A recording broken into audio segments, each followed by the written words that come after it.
Okay, so what I've got here is a drum in need of much TLC, but it started out life as a Tama model RW256 Rosewood Mastercraft Snare drum. It's the drum probably most popularly used by Alex Van Halen in the mid-80s. Even though he was a Ludwig endorser, he used the Mastercraft Rosewood snare drum. This drum is equipped with the later 80s Freedom lugs. Tama actually, from the 70s through the 90s, all had the same hole pattern for all of their snare drum lugs. So whether you have coffin lugs or mighty lugs or these Freedom lugs or what came later, I think they were called Pure Tune lugs, which actually this drum is equipped with one. There's one. See, it's got the little cutout so that you could use it on a beaded shell. It's got 8 Freedom lugs, 1 True Tune, Pure Tune, True Tune, something, not sure which. And then it's got one from the 90s. And I actually have a non-Mastercraft Rosewood Tama snare drum from the 90s that has that same lug. I've got 10 of them. So, but this does not have roller beds like the Mastercraft. This has a more standardized arrangement. But it's a Rosewood shell and it's the same dimensions as this one. Great snare drum, by the way, but I've been wanting one of these. I found this in need of, like I say, some TLC.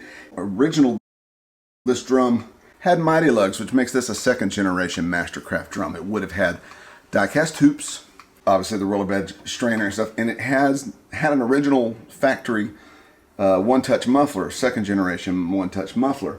So because of that, I could definitely tell the age. That puts this drum probably around 83, 82, 83, somewhere around there. 80 and 81 were the first version of this drum, which had coffin lugs.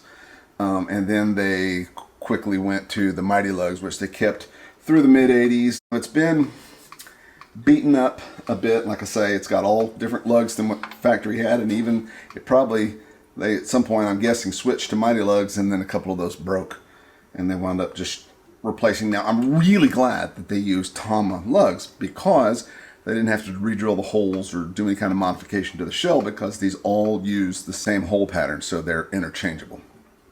So I happen to have mighty lugs and coffin lugs on my parts shelf. So I don't know which one I'm going to do. I guess we'll see which one I'm going to do.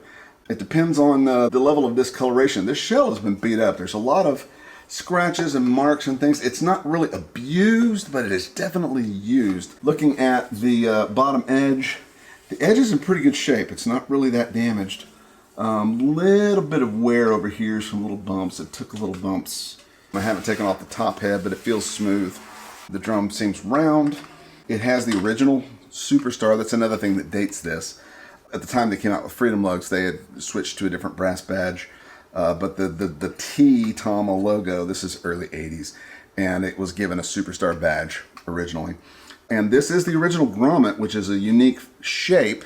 If you are geek enough to know different grommets, it's a unique shape that was unique to Tama. And they tended to corrode or rust, and this has that sort of telltale corrosion on it.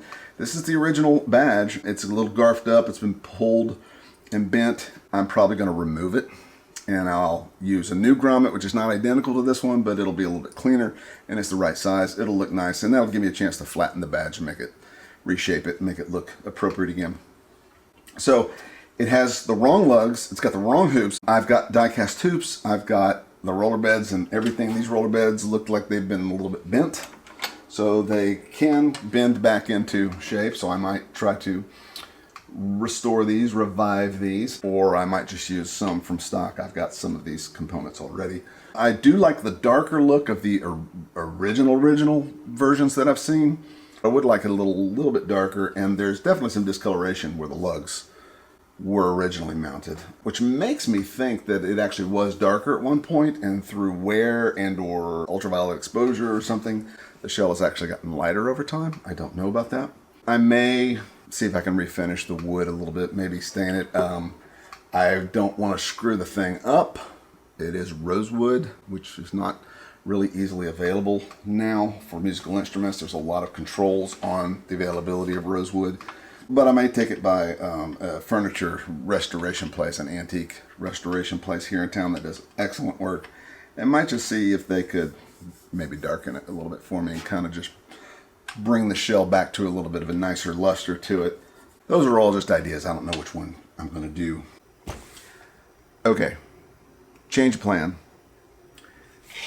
Haven't taken the badge off yet. I got out the old Indust, you know. It's not really a product plug, but happens to be what I have. Also had sort of had favor from S.C. Johnson. Anyway, used a little bit and it brought some shine back. I cleaned the drum with a little bit of kind of soft scrub, you know, kind of whatever sort of stuff. Little bits at a time, made sure it didn't stay on there. I didn't want to bleach or damage the shell in any way. But it really came clean, didn't do anything for the shading, the stain, you know, the fact that the old stain under the hardware is darker than the exposed wood. But it cleaned up really nicely. The edges do still have the slight flaws that they did have, but it's kind of begging to be played. It's begging to be played. It's asking me, play me. So I have hardware. See, this is the hardware from the drum. But I have hardware for more. I've got mighty lugs. I've got a one-touch muffler. And I've got die-cast hoops, and I've got the proper snares. I got everything. So I'm actually just going to go ahead and assemble this thing over the next few minutes and tune the thing up and play it. And that light just went out. I need to go charge that. Okay, so I'm going to do that, and yeah, I'm going to do that. So here we go.